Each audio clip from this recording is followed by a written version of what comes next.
have questions. Our hope is to answer some of those questions and to get honest feedback.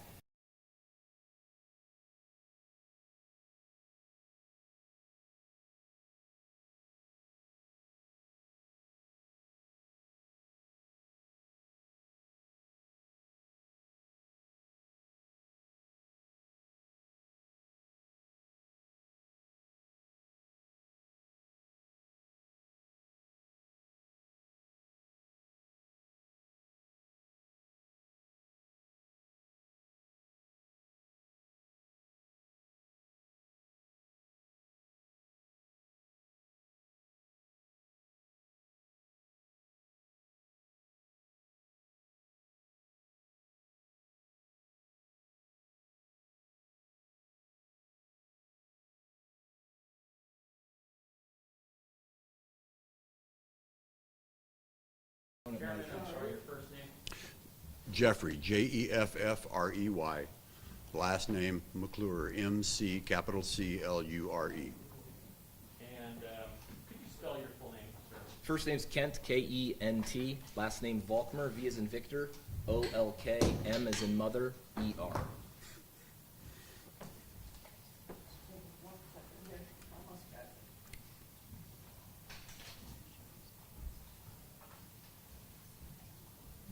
And you are the county attorney or an attorney for the county? Yes?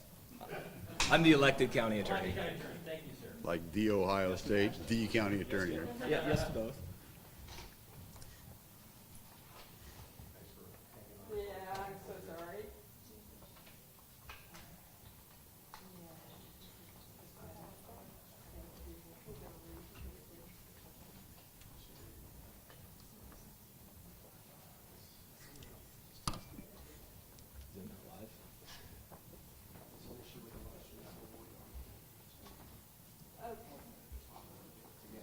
We're all good? All right, first question.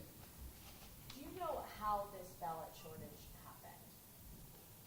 I'm not entirely sure how the ballot shortage happened. We opened the boxes and there weren't enough ballots, and so we're not really quite clear how that occurred. Who's in charge of printing them or saying how many ballots you need? The elections director is in charge of ordering the proper number of ballots. This is his second major mistake, really, with this primary. Are you guys taking any action? We have not taken action yet, but I can assure you that we will be taking action. When can people expect that? In the next day or so. We have some issues that we have to look into, but very soon. What sort of actions you contemplate?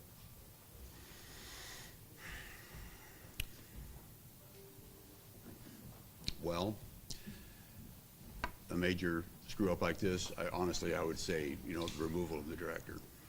Did the previous mistake contribute to the shortage yesterday because people who had mistaken ballots showed up in person? It would be part of it, yes. Do you have a sense of how many voters could have been turned away or, disenfranchised through the ballot shortages? Not entirely. I mean, please jump in. I guess I really want to frame the size of the issue. I think there's been some misunderstanding. So there's approximately 900 plus ballots, different ballot forms that we had out yesterday. We had 95 active polling locations. That means there was roughly 10 ballots at each one of these locations. When we got a call for help, we initiated our EOC command. EOC receives a call saying, hey, we're either out of ballots or we're running low and we need help. That is the same call sign for us. That happened a little over 20 times. But again, that doesn't mean every ballot was out. That means one of those individual ballot forms was not available. So of the 900 plus, there were only about 25 actual ballot styles at any time that were either out of or we were running low on. So it's not as pervasive as has been previously reported. It's not 25% of all people were impacted. It's really only about 2.5% of the ballots were actually impacted. Do you have a sense, though, that it did affect people from being able to vote? Yes, absolutely.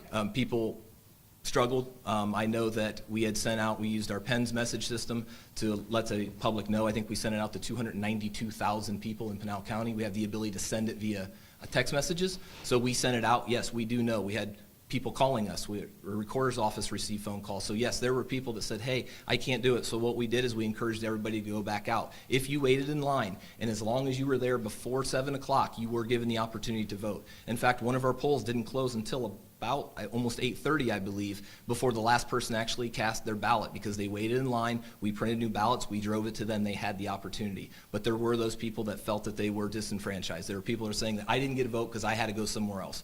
We did everything we could. We offered them the ability to wait as long as they were capable of waiting. Some people chose not to wait. Some people chose to leave and come back. Some people chose to leave and not come back. We can't control that. What we did is print as many ballots as we can once those issues were identified, and we gave them the opportunity to come and actually cast their vote. Are we talking about volumes of ballots sufficient to have actually affected an individual election or race? So that's a difficult question to answer, because some of our municipal races, right now, there's less than 10 votes that separate people. So in a municipal race, yes, there were more than 10 people that were affected. Are we talking about thousands of people, tens of thousands of people? No, the numbers aren't nearly that. We have no indication the numbers are that widespread. How many precincts were impacted? I believe approximately 25. I know it's more than 20. Again, we don't distinguish between, hey, we're running low, and hey, we're out. So we can't tell you the exact number that actually ran out, because some of those that called and said, hey, we need reinforcements, they never actually ran out of ballots. So technically they weren't impacted, and they're being included in that number because our system doesn't allow us to differentiate those two. But that is 25%, if I'm not correct, of the precincts that were impacted by a ballot shortage. Of the precincts, yes, but of the actual ballots, it's about 2.5%. Okay. That 2.5% represents how many potential voters? I believe the last numbers that I saw updated, there was about 50,000 votes in Pinal County that was cast that we have counted as of about noon today. You're going to put me on the spot and try and do the math. I think it's in the neighborhood of maybe 700, 750. You're saying some people call for redoing the election in the county. Is that possible? Not without court intervention. We are restricted by state statute. My board is completely controlled by state statute. We don't get to do what we really think is right. We don't have the ability to say, hey, we feel really bad about this, so next week we're going to run another election. We don't have that authority. We are completely controlled by the state legislature and the way that elections are required to be ran. And if things run afoul, we find ourselves in a difficult spot, because there's not, hey, if this happens, this is the resolution, this is how you fix it. So ultimately what would happen, the only way I could envision that to happen is if somebody were to initiate a suit and the court were to order it. But even then, there's a legitimate question as to whether the court even has the authority, because the court doesn't have just this unfiltered and unrestricted authority. They too are controlled by statute. So I know that that's been a request. At this point, that is not something we're considering, and it's not something that we would initiate. It's not something I could advise my client to initiate, I guess I should say.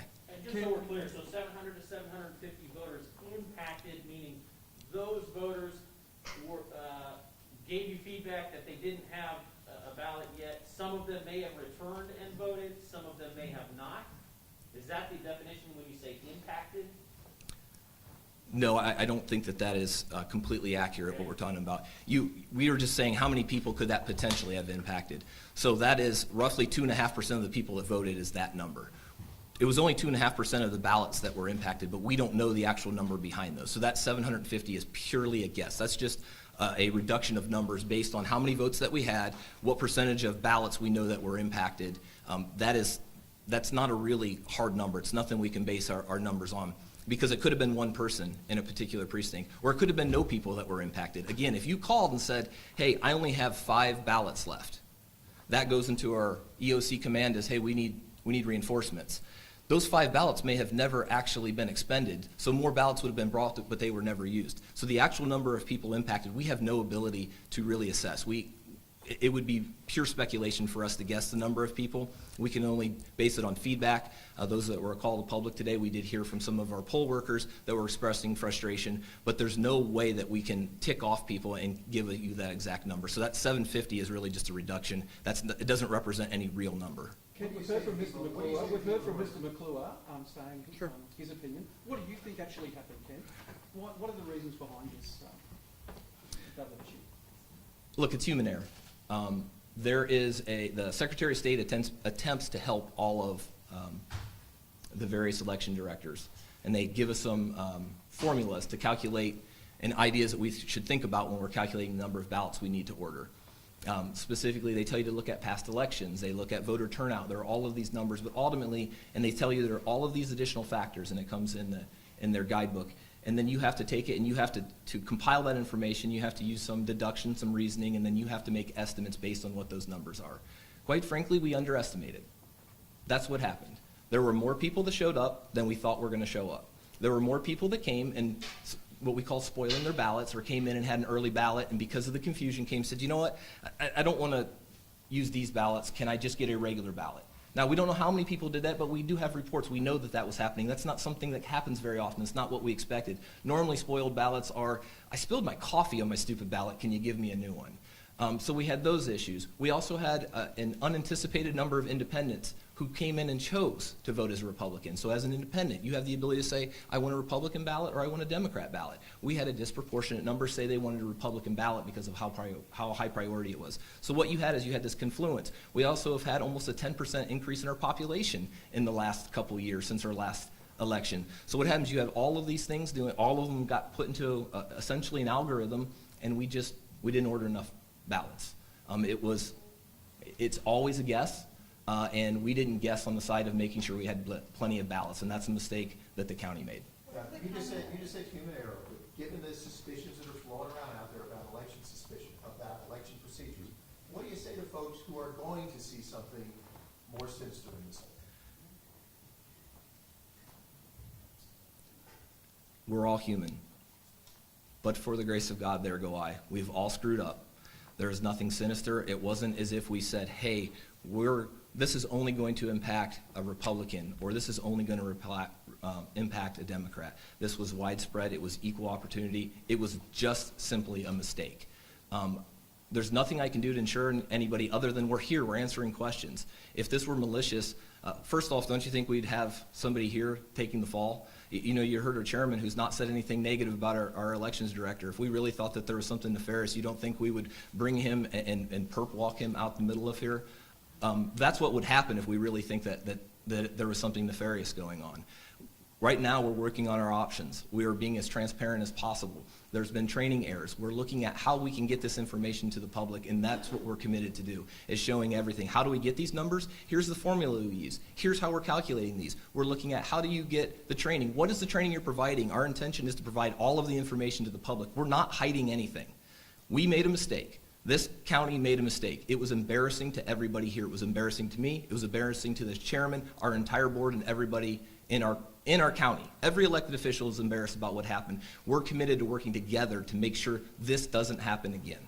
What about early ballot, city ballots, the supplemental ballots? It said early on they weren't handing those out to people. How did you address that issue? So what happened is, I can tell you from my end, I acted essentially as a quarterback. So most of those reports came to us from candidates or currently elected officials. They all called my personal cell phone. They told me where it was happening at, and then we were dispatching people to address those on a one-by-one issue. We didn't know they happened until we got a report of it. The second we got a report, we had a chain reaction where we would go to those polls and speak directly with the people, and we would address it one by one. That was the best we could do at that time. That was not something obviously we'd anticipated. So some people voted but didn't vote on the city people on the left, correct? There are people that did that, is correct.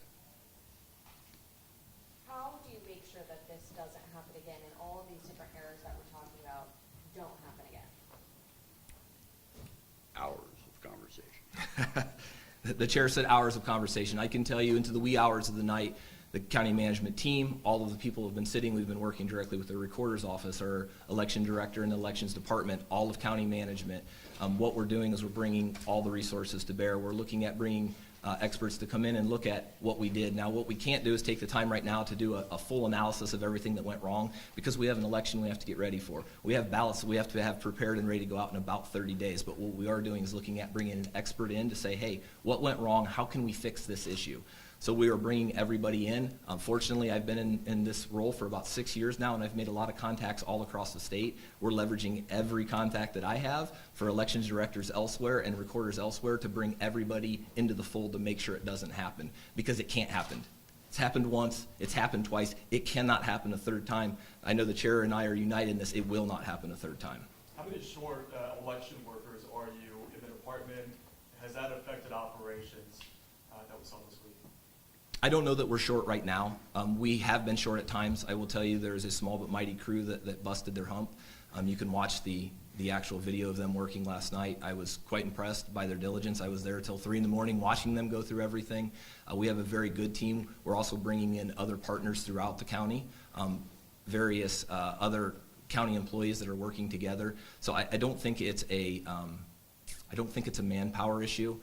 It was simply a mistake that made, and there weren't enough guardrails in place to protect against it, and that's what we're actually striving to make sure that a single point of failure can't exist, that we have redundancies to ensure that it can't be one person that drops the ball. You talk about an outside expert that came in. Are you going to bring somebody else to run an audit on exactly what went wrong, how many people exactly were affected? I mean, this is a pretty serious issue. To just have conversations about, oh, this could have went wrong, this could have affected this many people. Sounds like you guys don't really know the extent of the issue, of how widespread it could have been. Right. In our defense, it's been about 24 hours. Sure.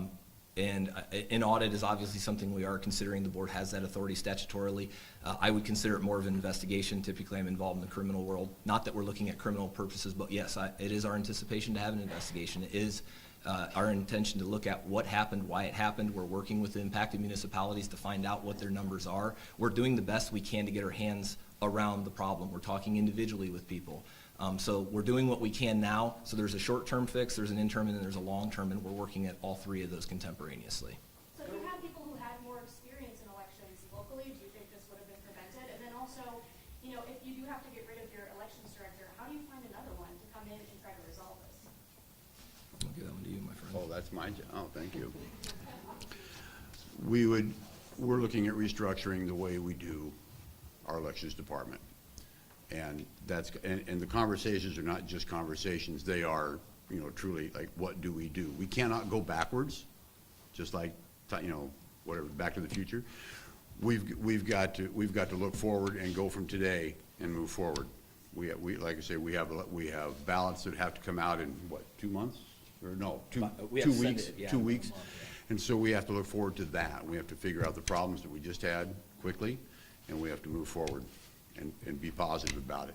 And then, once we've got some things in place, then we can come back and look at the issues that we had, but we have to make sure that the issues that we just had don't occur. There were complaints that ballots were being taken and put in cardboard boxes and not secured boxes for transport. Is that true? Do you know? People were saying they turned their ballots in and they were putting them in a cardboard box or in the envelopes, instead of into a secure box for transport that could be counted.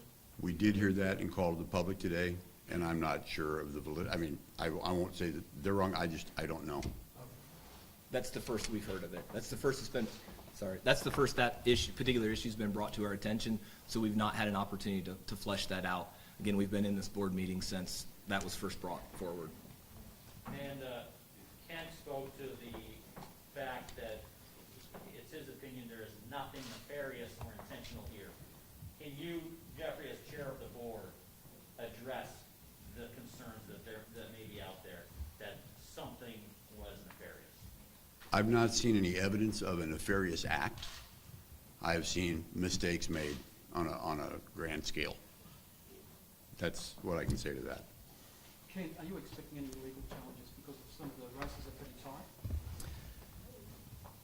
The only legal challenge that has been filed thus far was filed late yesterday, right before 5 p.m., and that was a legal challenge to expand the period of time upon which a particular precinct would be open. It was in the kind of Hidden Valley area, just a little bit west of Maricopa. Essentially, that particular polling precinct place opened about 2 hours late. So they went to the court and said, hey, we want to open this for an additional 2 hours. Ultimately, the court found that there wasn't standing because it wasn't a voter asking for it. It was an organization that asked for it. So that request was denied. That has been the only legal challenge thus far that we have dealt with. Will there be additional? It's possible. We are prepared for it, but at this point, we have not gotten any warnings. Typically, an attorney will at least shoot an email saying, hey, heads up, we're going to be filing suit, so we can make sure that we're prepared. Believe it or not, they're usually not that antagonistic. We do try to collegially work together to see if there's issues we can address. In this community, there's not that many attorneys that practice in this area, so there is a certain level of hey, just giving you a heads up. I can tell you I've spoken personally with a couple of attorneys in this area. They have not indicated to me at this time that they are inclined to file suit, but they're still waiting. I would just remind everybody that there's as many as 8,000 ballots that are still outstanding yet to count. So that's about 6,000 ballots that were dropped off the day of. So if you had your early ballots, but you didn't mail them in, you could walk in and physically deposit them at a polling place. There's about 6,000 of those that were dropped off, and then we estimate roughly 2,000 provisional ballots. So I think a lot of candidates and a lot of people are waiting to see what happens with those additional 8,000 ballots to see how they turn out before any determination is made. Why did the county fail to open up the polling place on time? My understanding is we had somebody who became ill or got called into work, and they had the keys to the location, so the second command didn't have access to keys. We had to drive over to Florence. It just took a while to get somebody with the keys to open that particular location. So barring any successful legal challenges, where it stands is you finish processing these 8,000 outstanding, they get turned in, and the results stand as they are. That is correct. Are you ready for November? Today? No. No. I mean, we have to have our ballots prepared in 30 days. So nobody's prepared right now because we have to figure out who the candidates are. I think we have a good idea on a lot of them. We don't know on all of them. The municipal races can be particularly tricky because they're so close. With the number of outstanding ballots that we have, it absolutely could impact every one of those municipal races. Today, as I say here, no, we're not ready. If you ask me that question in a week, we'll be closer. In 2 weeks, we'll be closer. In 3 weeks, I will be able to stand here confidently and tell you, yes, we are ready. By the time those ballots have to go out, we will be prepared to have those ballots correct, sent out, and in the mail for early ballot, or early voting, excuse me. How do you restore confidence with the public? Some politicians fanning the flames of this issue happening in Pinal County. How do you say to the voters here, hey, you know what, we got this under control for November? Watch us. Don't judge us on what I say here. Don't judge me on what I write or email or anything else. Watch what we do, watch our actions. Watch the steps we take, watch the publicity that we put forward, watch the numbers that we send out so you can see everything as a voter. You can see what we're doing. You will see how we get to these numbers, how we're doing it, how many ballots. All of that stuff is going to be very open, very transparent, and the public is going to be flooded with that information. Judge us on our actions, not on what I say here.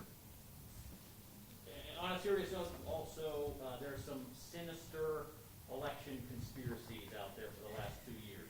There's no evidence that has ever been supported in the court or by the Attorney General, yet election officials have had their lives threatened and are the subject of harassment in offices across the country. Can each of you give a message to the public right now about the potential for threats and having been made to your office in the last 24 hours? No threats that we're aware of. I mean, I don't, Is there a reason why the election director isn't here with you right now? because they're working on the I don't know, they're working on the ballots right now. I don't know, he's at the ballot counting facility. You kind of alluded to it earlier. Is there going to be a new elections director come November, come this process that's going to take place here? Very possibly. Very possibly. But that elections director, who may not be in charge, is still working on ballots right now.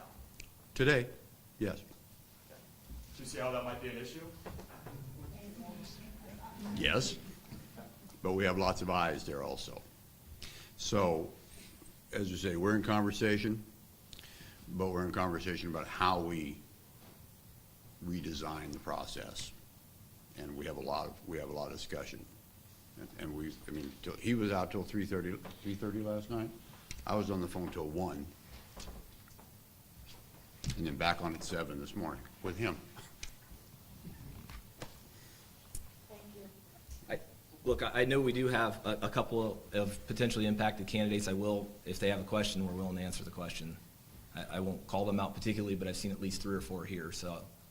Okay, yeah, so I've just been listening to some of the poll workers, and the reason I'm concerned is the municipal elections in Apache Junction, and also my own.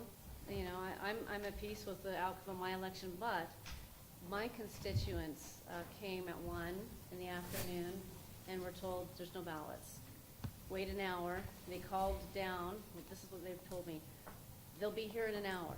An hour came and went, called again, they'll be here in an hour. They're on the way, they're loading them up, they'll be here in an hour. And that went on until 7 o'clock at night, and the ballots never came. Precinct 45 is where I live, up on the hill, and it's the county voters. I feel like they probably are gonna lean towards me, you know, so I feel like I'm disenfranchised, but more so I feel like they are disenfranchised. I feel like it's possibly, and I'm not an attorney, but I feel like it might be a 14th Amendment issue, equal application and protection under the law, that the morning voters were protected by election law. The afternoon voters were disenfranchised and were not protected by an accurately ran election. So how do we reconcile the harm that I see, not just to my own race, that's over with, but to my voters, my neighbors? We're deeply disenfranchised. They never did get a ballot. And what do we do for them? And I hear what you're saying about we can't do anything statutorily about nullifying this election. The way I see it, and I put it out publicly already, this election has been so flawed and has 14th Amendment issues. How can we proceed forward and just say, oh, well, sorry, guys? I do think there needs to be an injunction placed on certifying these election results until we answer my neighbors on the Goldfield Hill up there about why they never did receive a ballot. Why didn't we reach out to Runbeck? I talked to Jeff at Ellington today at Runbeck, and he said he never received a phone call. He could have had the ballots printed up in an hour and brought out, and that phone call never happened. So I just feel very sad for the people, and I'd hoped that, and I understand where you're coming from. You say you legally can't do it, so if it means that we have to go and do it in the court and do the injunction so that you can then make a different pathway, then that's what we'll do. Even if it might not work, it sounds like it's worth a try. So I want everyone to know that if and when I do that with my colleagues, it's not with hostility, it's to help our neighbors. I'm a candidate too for Apache Junction City Council, and, I lost votes the first time, because I had neighbors that voted and left. And they're going around doing their summer vacation, and they have not even had a chance to vote. Now we find out they didn't hand out the city ballots in the beginning. I mean, how can we trust any of the numbers that are there? Because we don't know, you don't know, how many people did not vote in the city elections. So, I mean, how do you tell me, or the first person that got the most votes or the last person that got the least votes, how do you tell them, well, these numbers are gonna have to stand, because you have no clue how many people you alienated in the first fiasco, which, hey, we all sucked it up and we said, okay, they're gonna get their act together, and it didn't happen, and it got worse. And I can tell you, there's a lot of people that really don't trust the Pinal County Elections Department. And I, personally, and it really don't affect me. I come in third. There's 3 candidates running. I'm third. 4 candidates, and I'm third. There's 3 positions. But I worry about the bottom candidate.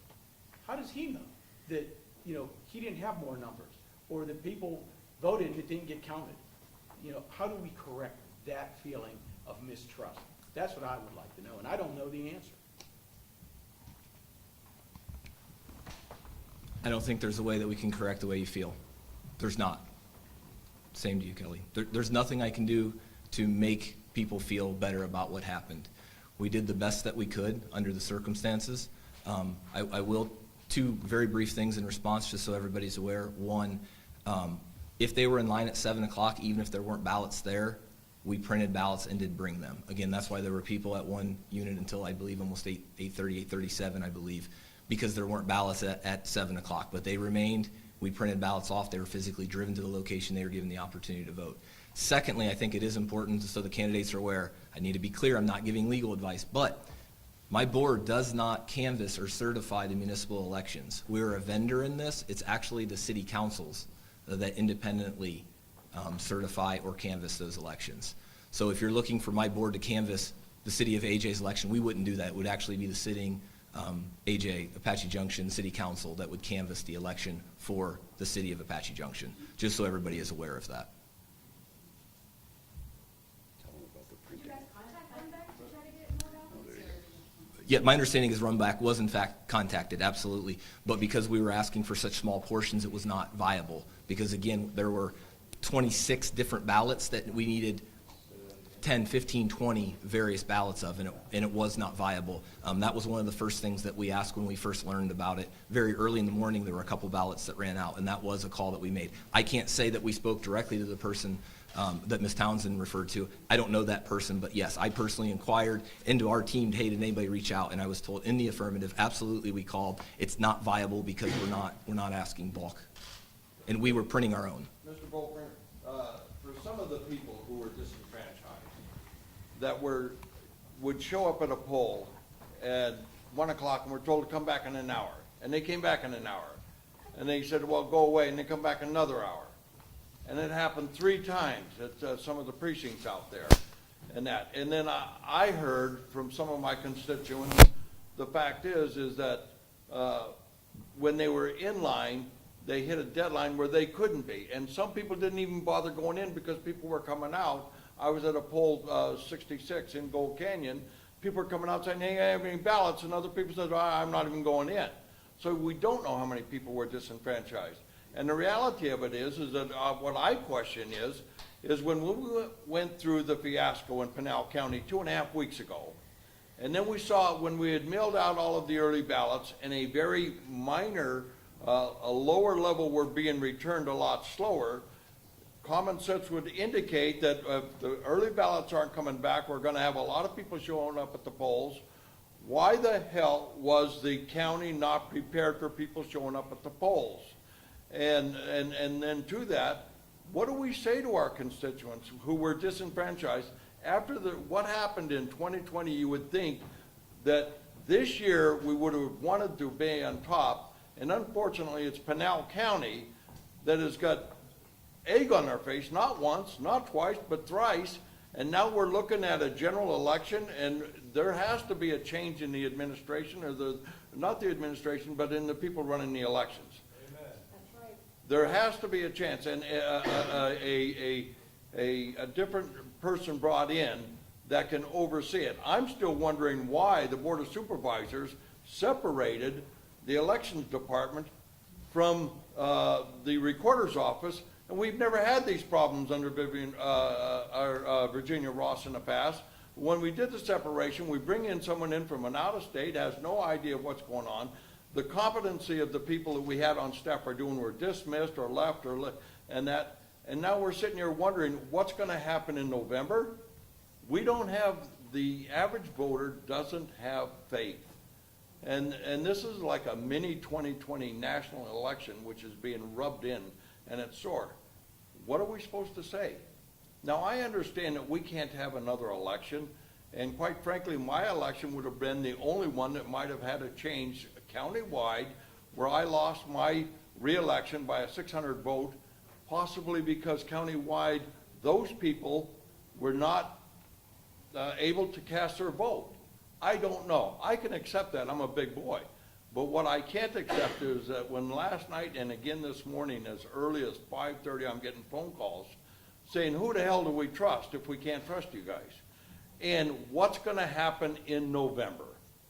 There has to be a change. I have spoken with 2 of the senators to represent Pinal County, 5 of the state representatives. We all agree. I have spoken to county chairman of the parties, and I have spoken to numerous people who are out there working in the election. I just wanted to be put on notice that we expect something to be done, some kind of change to be made. Representative, thank you. Your message received loud and clear. And just to be clear, there are people that showed up, and they actually have a job, so they had to go to work, and they could not come back.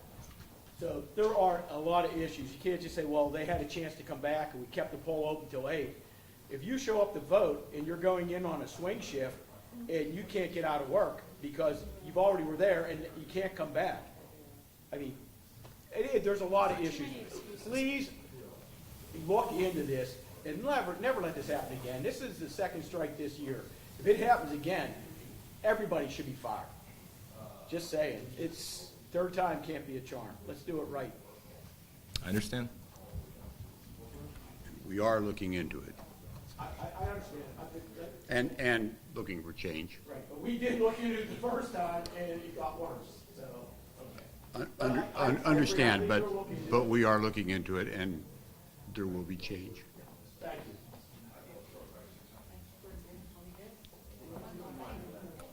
I think Representative Carter has a question. Sorry, I just want to make sure I can hear him. Sorry, I didn't put you on the spot. It's okay. Mr. Volkmer had answered a question about legal challenges.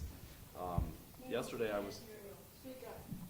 was out campaigning, and the reports started to come in that they were running out of ballots from different precincts, from voters and precinct poll workers. And my initial response was to contact one of the supervisors and also to contact the party chair lady, and just to make sure that, things would be handled and so on. But as the day went by, I was receiving telephone calls in desperation from one of the poll workers in precinct 86. So I drove over to see him, and he had told me that they had run out 3 times during the day. They were receiving ballots, 20 or 10 at a time, and I had called already the party leadership. I'd spoken with a supervisor for the county and the poll workers, and there's a moment, how do I describe it? There's a moment of desperation, a moment that, what do we do? So I thought, we can't stand idly by and do nothing. So I ran home and I drafted the quickest complaint that I could, just to compel the printing and delivery of ballots. By the time I was able to file that, it was after 5 p.m. So, of course, the clerk of the court was closed. So I hurriedly called all the judge and justice of the peace people that I know. I told them, I know you guys have judges on call for warrants and things. And I was told they do, but the justice of the peace don't have jurisdiction over the election. And they weren't able to find a judge, apparently, that was here. I was later told that there was a judge that was sort of available until the polls closed at 7. By the time I found that out, the polls were already closed. So the long and the short of it is, I did file an injunction to compel the printing and delivery of ballots, but it wasn't actually, I guess, received by the clerk until this morning, and that was moot.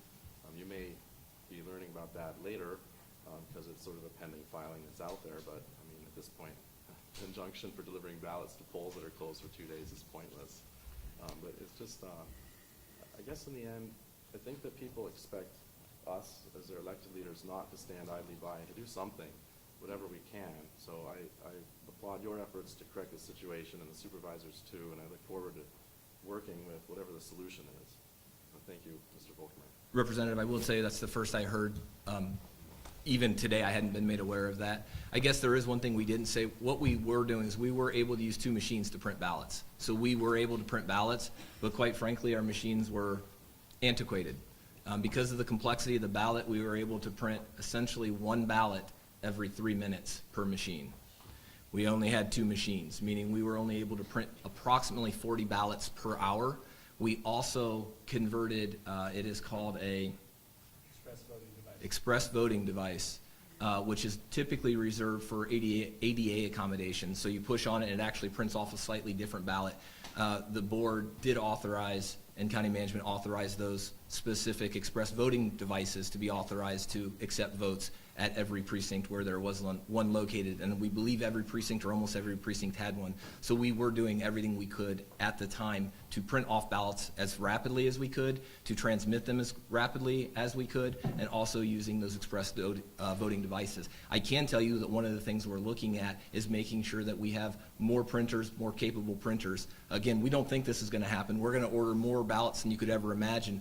But if by some ridiculous miracle there is going to be a different process in place upon which we can get those ballots, we may work with Runbeck directly to figure out how we can get it. There's been a lot of things that we have been brainstorming. We've not finalized our plan yet, but that is certainly something that we are looking at. And I can tell you the chairman actually in the middle of the day said, "Why is this taking so long? This is ridiculous. Fix it now." There was nothing we could do in the midst, but that has been a directive given by the chair and given by this board to find out another way. If worst case happens and we have to print ballots, we have to be able to print them faster and more accurately or more expressly than what was being done. And to that point real quick, I was at lunch with a great group of volunteers, the poll workers, and they had mentioned at one of the polls that there were leftover ballots that were not part of the chain of custody, if I understood correctly. So I just want to give it a piece of advice. If you do print extra ballots, please make sure that they are part of the chain of custody and that they're not floating around, because that's a dangerous thing to have live ballots out there that aren't under control. Senator, we agree with you completely. That was brought to our attention today as well. Yes. That they were just sort of discarded of. We do have all of them. We know where they're at. We have them secured.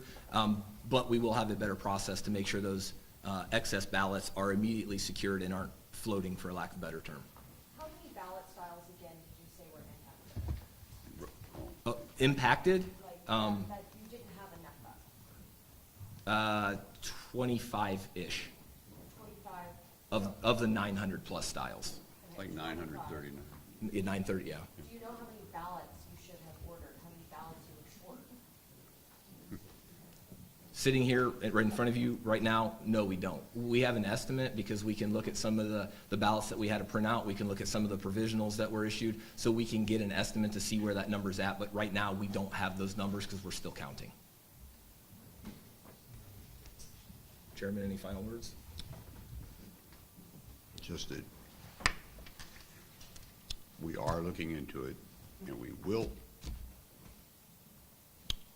change things. Appreciate everybody coming. Thank you, guys. Thank you. I'm nervous this is gonna fall. Here, I was